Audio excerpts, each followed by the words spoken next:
بسم اللہ الرحمن الرحیم والغلبۃ فی مخالطۃ الجامدات باخراج الماء عن رقتہ وسیلانہ۔ اب بتا رہے ہیں کہ پانی پر غلبہ کب ہوگا، تو بیان کر رہے ہیں کہ والغلبۃ فی مخالطۃ الجامدات، اور غلبہ جامدات کا پانی میں ملنے سے، فی مخالطۃ الجامدات، جامدات کا پانی میں ملنے سے کس وقت ہوگا؟ اس وقت حاصل ہوگا کہ باخراج الماء عن رقتہ وسیلانہ، کہ وہ پانی کو اس کی رقت اور سیلان سے خارج کر دے، یعنی پانی کے اندر پھر پتلا پن بھی نہ بچے، اور جو ہے پانی کے بہاؤ میں بھی جو ہے کمی آ جائے، تو اب جو ہے پانی پر اس جامد چیز کا غلبہ مانا جائے گا۔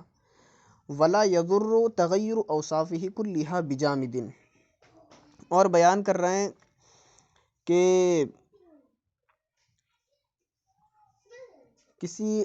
یہاں جو جامد ہے کلھا بجامدن، یہاں پر جو یہ جو جامد ہے اس جامد سے مراد ہے کہ ایسا جامد کہ جس کو بغیر پکائے ہوئے پانی میں ملایا گیا ہو، ایسا جامد یہاں پہ جو ہے مراد ہے۔ کہہ رہے ہیں کہ اور پانی کے تمام اوصاف کا بدل جانا کسی جامد چیز کے ذریعے کچھ مضر نہیں ہوتا ہے، جیسے زعفران ہے اور پھل ہو گیا، اور پیڑ کا پھل ہو گیا،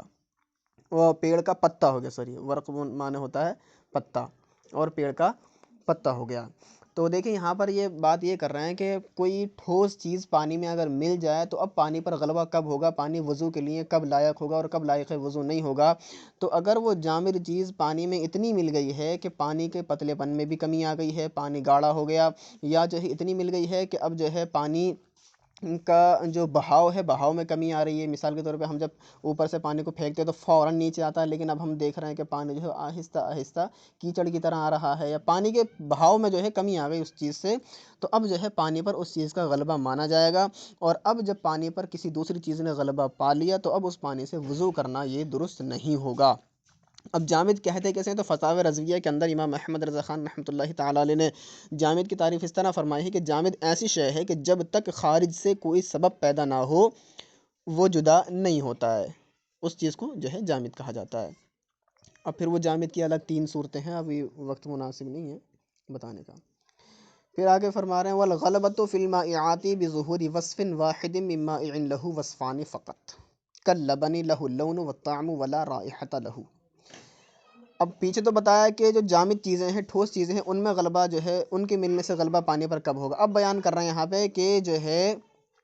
اب بیان کر رہے ہیں کہ بہنے والی چیز اگر پانی میں مل جائے تب غلبہ کب جو ہے پایا جائے گا، کب حاصل ہوگا، کب غلبہ جو ہے ہوگا پانی پر۔ فرما رہے ہیں کہ والغلبۃ فی المائعات، اور مائعات یعنی بہنے والی چیزوں میں، پتلی چیزوں میں غلبہ اس وقت حاصل ہوگا بظہور وصف واحد من مائع له، ایک وصف کا ظاہر ہونا اس بہنے والی چیز کا، لہو وصفان کے جس کے 2 وصف ہیں، جس کے فقط 2 وصف ہیں۔ کاللبنی جیسے کہ دودھ، لہ اللون اس میں رنگ ہے، اس کا رنگ ہوتا ہے، والطعم اور اس کا ذائقہ ہوتا ہے، ولا رائحۃ لہ اور اس میں بو نہیں ہوتی،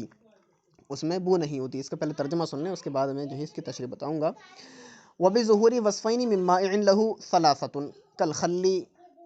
اور بتا رہے ہیں کہ اور اس چیز کے 2 وصفوں کا ظاہر ہونا، اس بہنے والی چیز کے 2 وصفوں کا ظاہر ہونا کہ جس کے 3 وصف ہو، وبظہوری اور ظاہر ہونا وصفینی 2 وصفوں کا من مائع اس بہنے والی چیز کے، لہو ثلاثۃ جس کے 3 وصف ہوں، کالخل جیسے کہ سرکہ، سرکے میں 3 وصف ہوتے ہیں۔ والغلبۃ فی المائع الذی لا وصف له کالماء المستعمل وماء الورد منقطع الرائحۃ، اور بیان کر رہے ہیں کہ اور غلبہ اس بہنے والی چیز میں کہ جس کا کوئی وصف نہ ہو، جیسے کہ مائع مستعمل، مائع مستعمل اس کا کوئی وصف نہیں ہوتا، وماء الورد المنقطع الرائحۃ اور اس گلاب کا پانی کہ جس کی خوشبو زائل ہو گئی ہو، ختم ہو گئی ہو، تو بیان کر رہے ہیں تکون بالوزنی، تو اب جو ہے اس میں وزن کا اعتبار ہوگا۔ فإن اختلط رطلان من الماء المستعمل برطل من المطلق، تو بیان کر رہے ہیں کہ اگر 2 رطل مائع مستعمل ایک رطل مائع مطلق میں مل جائے، دیکھیں ایک رطل آدھا سیر کو بولتے ہیں اور 2 رطل ایک سیر کو بولتے ہیں، تو بیان کر رہے ہیں اگر 2 رطل مائع مستعمل ایک رطل مائع مطلق میں مل جائے تو لا یجوز بہ الوضوء، اس کے ذریعے وضو کرنا جائز نہیں ہوگا، وبعکسہ جاز اور اس کا الٹا کرنا جائز ہے، یعنی اگر 2 رطل مائع مطلق میں ایک رطل مائع مستعمل مل جائے تو اب اس سے وضو کرنا جائز ہوگا، اس سے وضو کرنا جائز ہوگا۔ تو یہاں تک جو ہے اب ذرا اس کی تشریح سنیں کہ غلبہ، اس میں غلبے کا بیان انہوں نے فرمایا ہے، کہہ رہے ہیں کہ دیکھیں غلبہ جو ہے پانی میں یا تو ٹھوس چیز ملے گی یا بہنے والی چیز ملے گی۔ ٹھوس چیزیں جیسے پتے ہو گئے یا پتھر ہو گیا، اور بھی بہت ساری چیزیں ہیں۔ تو کہہ رہے ہیں جب ٹھوس چیز پانی کے اندر مل جائے گی، اب اس ٹھوس چیز کے پانی میں ملنے سے اس پانی کا بہاؤ اور جو پانی کا پتلا پن ہے اس میں اگر فرق آ رہا ہے، پانی کا پتلا پن ختم ہو گیا، اس کا بہاؤ میں کمی آ گئی، تو اب اس صورت میں اس پانی سے وضو نہیں کر سکتے، وضو کرنا اس سے جائز نہیں ہے۔ اب بیان کر رہے ہیں کہ بہنے والی چیز اگر پانی میں مل جائے تو غلبہ کب شمار ہوگا؟ تو اب جو ہے غلبہ تب جو ہے ثابت ہوگا کہ جب وہ بہنے والی چیز جو پانی میں ملی ہے اگر اس کے دو وصف ہیں، مثال کے طور پہ دودھ ہے، اس میں رنگ ہوتا ہے اور ذائقہ ہوتا ہے۔ اب دودھ پانی میں مل گیا، اب جو ہے اگر دونوں ہی وصف پانی میں نظر آ رہے ہیں، مثال کے طور پہ جو ہے ذائقہ بھی آ رہا ہے اور رنگ بھی آ رہا ہے، تب تو اب جو ہے اس سے وضو کر ہی نہیں سکتے۔ لیکن اب دودھ پانی میں مل گیا اور اتنا مل گیا کہ یا تو دودھ کی جو ہے دودھ کا ذائقہ پانی کے اندر دکھ رہا ہے، محسوس ہو رہا ہے، یا پھر دودھ کا جو ہے رنگ پانی کے اندر دکھ رہا ہے، تو اب اس پانی سے بھی وضو نہیں ہو سکتا، کیونکہ اب اس پانی پر دودھ کا غلبہ ہو گیا ہے۔ تو یہ تو وہ اس چیز کی مثال ہو گئی کہ جس کے دو وصف ہوں، پانی دودھ کے دو وصف ہوتے ہیں۔ اب اگر کوئی ایسی چیز مل جائے جس کے تین وصف ہوں، مثال کے طور پر سرکہ، تو اب سرکہ جو ہے اس کے تین وصف ہوتے ہیں، اس میں بو بھی ہوتی ہے اور اس میں رنگ بھی ہوتا ہے اور ذائقہ بھی ہوتا ہے۔ اب سرکہ پانی کے اندر مل گیا تو اب سرکہ کب پانی پر غالب آئے گا؟ تو اگر سرکے کے دو وصف پانی کے اندر ظاہر ہو رہے ہیں، مثال کے طور پہ یا تو بو آ جائے یا رنگ آ جائے، یا رنگ آ جائے یا ذائقہ آ جائے، اب اگر یہ دو وصف جو ہے پانی کے اندر نظر آ رہے ہیں سرکے کے، تو اب جو ہے اس پانی سے وضو نہیں ہو سکتا۔ لیکن اگر وہ جو تین وصف والی چیز ہے اگر اس کا ایک ہی وصف پانی کے اندر نظر آ رہا ہے تو اب اس سے وضو کر سکتے ہیں۔ اب انہوں نے بیان کیا کہ ٹھیک ہے، تین وصفوں والی کی مثال بھی آپ نے بیان کر دی، اب اگر کوئی ایسی بہنے والی چیز مل جائے جس کا وصف ہی نہ ہو، مثال کے طور پہ مائع مستعمل ہو گیا، مائع مستعمل یعنی جس پانی کو پہلے استعمال کر لیا گیا ہو، اب اگر وہی مل جائے پانی کے اندر، اس کا تو کوئی وصف نہیں ہوتا نا، وہ تو بالکل مائع مطلق کی طرح ہیں، تب اس سے وہ کس طرح غلبہ پائے گا؟ یا جو ہے گلاب کا پانی ہوتا ہے، گلاب جل جو ہوتا ہے وہ مل جائے، اور گلاب جل بھی ایسا کہ جس کے اندر خوشبو نہ ہو، جس کی خوشبو ختم ہو گئی ہو، ایسا گلاب جل اگر پانی میں مل جائے تو اس وقت غلبہ کب ہوگا؟